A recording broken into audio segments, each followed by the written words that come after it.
Italy एक ऐसा मुल्क जो अपनी भरपूर तारीख, दिलकश मनाजर और मुतहरिक सकाफत के लिए मशहूर है। आज हम इटली के दिलकश देहातों का सफ़र करते हुए इनकी मुनफरिद तर्ज ज़िंदगी, रवायात और इनकी कहानियों से पर्दा उठाते हैं जिन्होंने सदियों से इनकी तश्कील की है। इटली के कुछ देहात कदीम रोमन दौर से ताल्लुक़ रखते हैं, जिन्होंने अपनी तारीख, दिलकशी को सदियों से महफूज रखा है, जैसा कि कदीम खंडरात, तारीखी इमारत, मोची पत्थर की सड़कें और तंग गलियाँ आज भी यहाँ देखी जा सकती हैं। अतालवी देहात साहली इलाकों, पहाड़ों, वादियों और दही इलाकों समेत मुख्तलिफ मनाजर में देखने को मिल जाएंगे। कुछ गांव साहली पट्टी के साथ वाक़या हैं जो समंदर के खूबसूरत नज़ारे पेश करते हैं। इटली में ज़्यादातर बागात अंगूर के बागों, जैतून के बागों और सनोबर के दरख्तों से घिरे हुए हैं। अतालवी देहातों में अक्सर टीरा कोठा की छतों वाले दिलकश पत्थर के घर होते हैं। बहुत से गांव के घरों में रंग बिरंगे शटर और फूलों के डब्बे होते हैं जो एक दिलकश मंजर बनाते हैं। टीरा कोठा, जिसका लफ्जी मानी अतालवी में बैकड आर्थ है, एक किस्म की मिट्टी है जो छत की टाइलें बनाने के लिए इस्तेमाल होती हैं। टीरा कोठा से बनी हुई टाइलें ऑस्ट्रेलिया और पूरी दुनिया में छत साजी का एक बहुत ही आम इस्तेमाल होने वाला मवाद है और ये एक तवील अरसे से छतों पर बड़े पैमाने पर इस्तेमाल हो रही है। इटली का कुल एरिया 3,1340 किलोमीटर है, जिसमें 1,24,550 किलोमीटर पर खेतीबाड़ी की जा सकती है। इटली दुनिया के सबसे ऊपर शराब पैदा करने वाले ममालिक में से एक है। अंगूरों के बाग बड़े पैमाने पर हैं, ख़ास तौर पर टैक्सनी, पेडमाउंट और सिसिली जैसे इलाकों में। हर इलाके शराब की अलग अलग किस्म पैदा करता है। इसके अलावा गंदम भी बड़े पैमाने पर पैदा करते हैं, जिसके लिए बड़ी बड़ी मशीनों का इस्तेमाल किया जाता है। सब्जियों में आलू, टमाटर, लीमू, जैतून, फलों में सेब और अंगूर जैसे फल भी अहम हैं।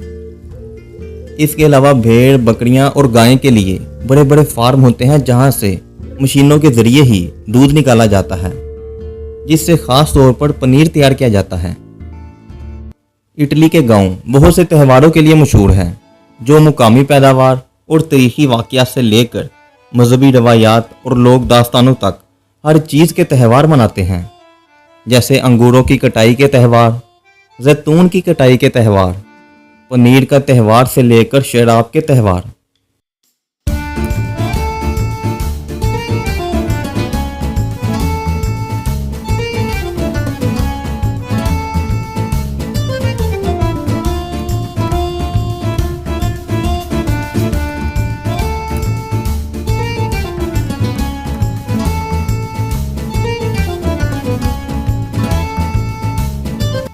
इसके अलावा घोड़ों की दौड़, जो साल में 2 बार मुनक्कद होती है। फूलों के त्यौहार, जिसमें सड़कों पर फूलों के पेचीदा कलीन बनाना शामिल हैं। सेंट जोसेफ डे 19 मार्च को बहुत से देहातों में ख़ास तौर पर सिसिली में मनाया जाता है। बहुत से देहातों का अपना त्यौहार है जो विर्जन मरियम के लिए वक़्फ़ है। कार्नेवाल का त्यौहार, जो लैनेट में सबसे पहले मनाया जाता था। कार्नेवाल एक रंगारंग त्यौहार है जिसमें मास्क, मलबूसात, परेड और पार्टियां शामिल हैं। इटली का वेनिस शहर सबसे मशहूर है कार्निवाल की मेज़बानी के लिए। इन त्योहारों में ना सिर्फ मुख्तलिफ किस्म के खाने, डांस और मौसीकी शामिल है, बल्कि इसके अलावा बहुत से खेल भी खेले जाते हैं। और यहाँ की शादियाँ भी किसी त्यौहार से कम नहीं, जिसमें ख़ानदान के सारे अफराद शामिल होते हैं। जहाँ दिन में तो खूब खाते पीते और डांस करते हैं, वहीं रात में बियर पार्टीज होती हैं। मज़हब गांव की ज़िंदगी में अहम किरदार अदा करता है। बहुत सी कम्युनिटीज़ हफ्ते में एक बार मुकामी चर्च या चैपल का चक्कर लगाते हैं, जहां वो अपने अकायद के मुताबिक दुआएं मांगते और अपने मजहबी रहनुमाओं से मुलाकातें करते हैं। इटली गांव में तालीम को बहुत अहमियत दी जाती है। बच्चे अपने स्कूल के लिहाज से यूनिफॉर्म पहनते हैं और स्कूल में जाने के लिए ज़्यादातर साइकिल का इस्तेमाल ही किया जाता है। यहाँ के मुकामी स्कूल बच्चों के लिए एक परवरिश का माहौल फराहम करते हैं, जो तालीम और अमली दोनों महारतों पर तवज्जो मरकूज़ करते हैं। तलबा अक्सर सीखने की सरगर्मियों में हिस्सा लेते हैं, जैसे बागवानी, जानवरों की देखभाल और कम्युनिटी सर्विस प्रोजेक्ट। ये तजर्बात इन्हें मुस्तकबिल के चैलेंजों के लिए तैयार करते हैं और जिम्मेदारी का मजबूत एहसास पैदा भी करते हैं। तो चलें इटली की कैपिटल सिटी से 420 किलोमीटर दूर एक खूबसूरत गांव की सैर करते हैं। मनारोला अपने शानदार साहली मनाजर, रंग बिरंगी इमारतों और भरपूर तारीख के लिए जाना जाता है। मनारोला यूनेस्को का आलमी सकाफती विरसा है और दिलकश मनाजर और मुस्तनिद अतालवी दिलकशी के ख्वाहों और मुसाफिरों के लिए एक मकबूल मकाम है। मनारोला की एक तारीख कदीम ज़माने से है। ख्याल किया जाता है इस गांव की बुनियाद रोमन दौर में रखी गई थी। 12वीं सदी में गांव ने माहीगिरी और शराब बनाने वाली कम्युनिटी की शक्ल अख्तियार करना शुरू की। बाद में यह गांव कज़ाकों के हमलों से बचने के लिए एक मजबूत किले के तौर पर जाना गया। गांव की खासियत इसके रंग बिरंगे पिस्टल रंग के मकानात हैं जो समंदर की तरफ चट्टानें गिरती हुई दिखाई देती हैं। यहाँ की तंग गलियाँ और खड़ी सीढ़ियाँ गांव की दिलकशी में इजाफा करती हैं और इसमें पैदल सफ़र करना एक खुशी का बाइस बनती हैं। आजकल सियाहत और शराब की पैदावार मुकामी मुआशरत में मरकज़ी हैसियत रखती है, लेकिन माहीगिरी मनारोला के विरसे का एक लाजमी हिस्सा बनी हुई है। मनारोला तारीखी सकाफत और कुदरती खूबसूरती का एक दिलकश इम्तियाज़ है। इसके लाजवाब तवज्जो शानदार लियो ग्रीन साहली पट्टी के साथ मिलकर इसे दुनिया भर के मुसाफिरों के लिए कीमती मंजिल बनाती हैं। अब हम इटली की कैपिटल सिटी रोम से 120 किलोमीटर दूर सीवाटा गांव की तरफ चलते हैं, जिसे अक्सर मरता हुआ शहर कहा जाता है। वस्ती इटली के इलाके में क्रोने वस्ता का एक छोटा सा गांव है। खौफनाक आतिशफशा टफ के एक सतह मुर्तज़ा के ऊपर अपनी ड्रामाई मुकाम और टाइबर नदी के वादी पर इसके हैरत अंगेज नज़ारों के लिए जाना जाता है।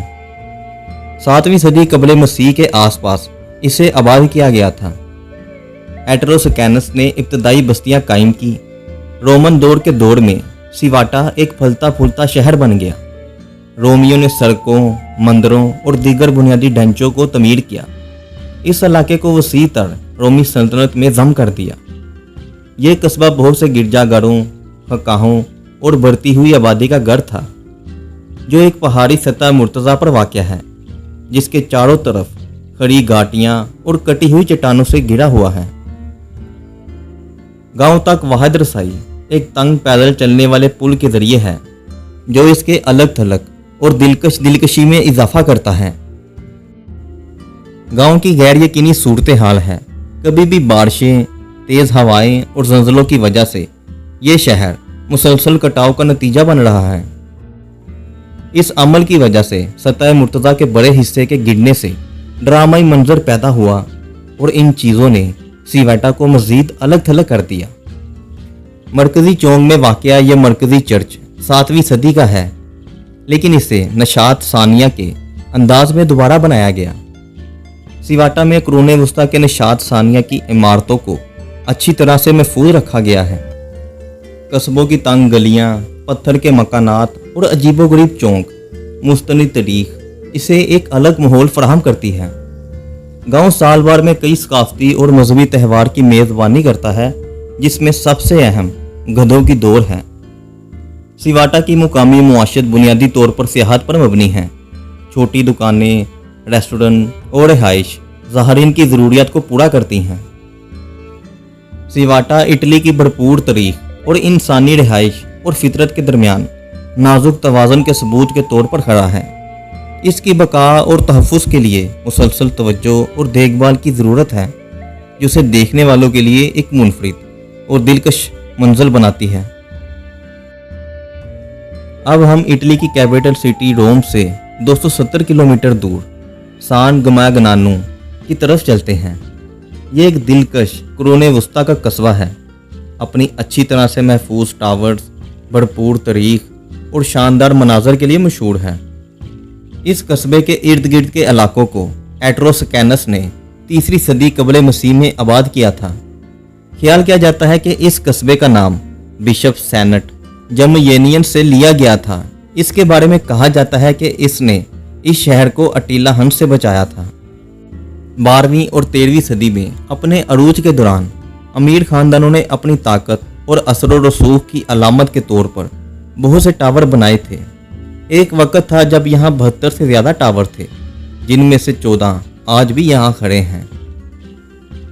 ये कस्बा दुनिया भर से आने वालों को अपनी तरफ मतवज्जो करता है, जो इसकी तारीखी दिलकशी, शानदार फ़न तमीर और कुदरती खूबसूरती की वजह से है। ये फ्लोरेंस, सियाना और टैक्सनी के दीगर हिस्सों से दिन के सफ़र के लिए एक मकबूल मंजिल है। इसके अलावा यहाँ बहुत से म्यूज़ियम हैं, जिनमें बहुत सी पेंटिंग हैं जिन पर कुरान वुस्ता में दी जाने वाली सजाओं की मंजरकशी की गई है। इसके अलावा और भी बहुत से गांव हैं इटली में। अगर उन गांवों के बारे में जानना चाहते हैं तो कमेंट सेक्शन में यस या ओके ज़रूर लिखिएगा, जल्द ही उस पर एक वीडियो आएगी। और इसके अलावा अगर आप ऑस्ट्रेलिया के गांव के बारे में जानना चाहते हैं तो उसके लिए यहाँ क्लिक करें। तिब्बत के गांव के बारे में जानना चाहते हैं तो उसके लिए यहाँ क्लिक करें।